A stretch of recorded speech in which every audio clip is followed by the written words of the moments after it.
열왕기상 14장. 그때 여로보암의 아들 아비야가 병들었습니다.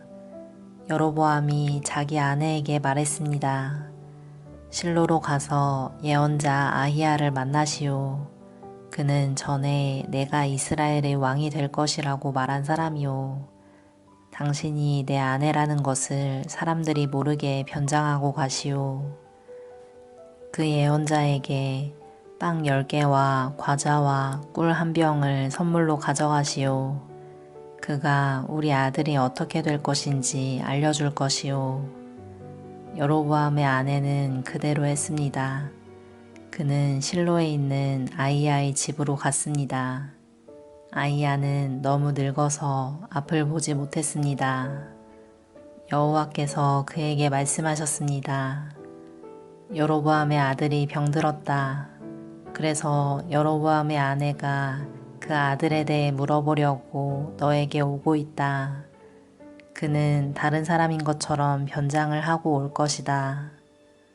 여호와께서는 아히야에게 무슨 말을 해야 할지 가르쳐 주셨습니다. 여로보암의 아내가 문에 들어서는 소리를 듣고 아히야가 말했습니다.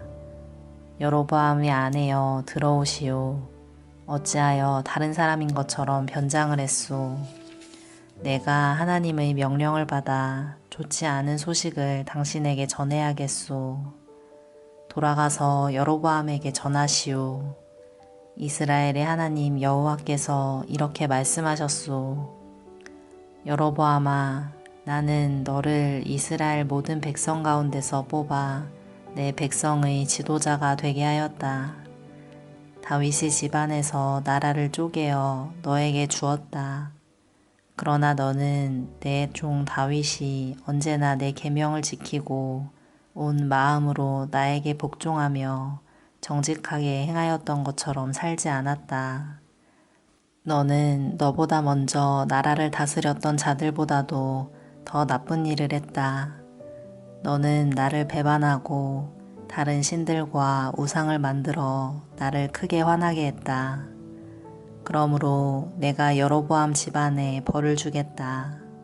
종이든지 자유인이든지 내 집안의 모든 남자는 다 죽이겠다. 쓰레기를 불로 태우듯이 내 집안을 완전히 멸망시키겠다. 내 집안 사람 가운데 성에서 죽는 사람은 개들이 그 시체를 먹을 것이요. 들에서 죽는 사람은 새들이 그 시체를 먹을 것이다. 아히야가 다시 여로보암의 아내에게 말했습니다. 집으로 돌아가시오. 당신이 성문에 들어설 시간에 당신 아들이 죽을 것이오. 온 이스라엘이 그의 죽음을 슬퍼하며 당신 아들을 묻어줄 것이오. 여로보암의 집안 사람 가운데 그 아들만이 무덤에 묻힐 수 있을 것이요. 여로보암의 집안 사람 가운데 그 아들만 여호와를 기쁘게 했기 때문이요. 여호와께서 이스라엘에 새 왕을 세우실 텐데 그 왕은 여로보암의 집안을 멸망시킬 것이요. 이 일은 곧 일어날 것이요. 또 여호와께서 이스라엘을 심판하셔서 이스라엘은 마치 물에 떠다니는 풀과 같이 될 것이며 여호와께서는 그들의 조상에게 주신 좋은 땅에서 이스라엘을 쫓아내어 유프라테스 강 저쪽으로 흩어버리실 것이요. 이런 일이 일어나는 것은 그들이 아세라상을 만들어 섬김으로 여호와를 진노하시게 만들었기 때문이요. 여로보암은 자기 자신도 죄를 지었을 뿐 아니라 이스라엘 백성에게도 죄를 짓게 했소. 그러므로 여호와께서 이스라엘 백성을 버리실 것이요. 여로보암의 아내는 일어나서 디르사로 돌아갔습니다. 그가 집 안으로 들어설 때 아이가 죽었습니다. 온 이스라엘은 그를 묻어주고 그의 죽음을 슬퍼했습니다. 이 모든 일이 여호와께서 그의 종 예언자 아히야를 통해서 말씀하신 대로 이루어졌습니다. 여로보암이 한 다른 모든 일, 곧 그가 전쟁을 하고 백성을 다스린 모든 일은 이스라엘 왕들의 역사책에 적혀 있습니다. 여로보암은 22년 동안 이스라엘을 다스렸습니다. 그가 죽자 그의 아들 나답이 뒤를 이어 왕이 되었습니다. 솔로몬의 아들 르호보암이 유다의 왕이 되었을 때 그의 나이는 41세였습니다. 그의 어머니는 암몬 사람 나아마였습니다. 르호보암은 예루살렘에서 17년 동안 다스렸습니다. 예루살렘은 여호와께서 자기 이름을 두시려고 이스라엘 온 땅 중에서 선택하신 성읍이었습니다. 유다 백성은 여호와께서 보시기에 악한 일을 저질렀습니다. 그들은 조상들보다도 더 많은 죄를 지어 여호와를 화나게 만들었습니다. 백성은 높은 언덕과 푸른 나무 아래마다 산당과 우상과 아세라 신상을 만들어 세웠습니다.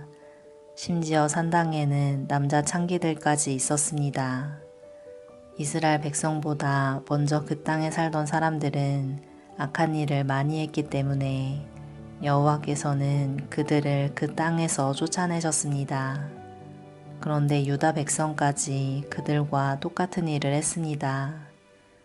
르호보암이 왕으로 있은 지 5년째 되던 해에 이집트 왕 시삭이 예루살렘에 쳐들어왔습니다. 시삭은 여호와의 성전과 왕궁에서 보물을 모두 빼앗아갔습니다. 솔로몬이 만든 금 방패들까지 가져갔습니다. 르호보암 왕은 그 대신에 놋방패를 만들어서 왕궁 문을 지키는 경호대장에게 주었습니다. 왕이 여호와의 성전에 들어갈 때마다 경호원들은 그 방패들을 가지고 갔다가 일이 끝나면 다시 경호실에 놓아두었습니다. 르호보암 왕이 한 다른 모든 일은 유다 왕들의 역사책에 적혀 있습니다. 르호보암과 여로보암은 살아있는 동안 늘 서로 전쟁을 했습니다. 르호보암은 죽어서 조상들과 함께 예루살렘에 묻혔습니다. 암몬 여자인 나아마의 아들 르호보암이 죽자 그의 아들 아비암이 그의 뒤를 이어 왕이 되었습니다.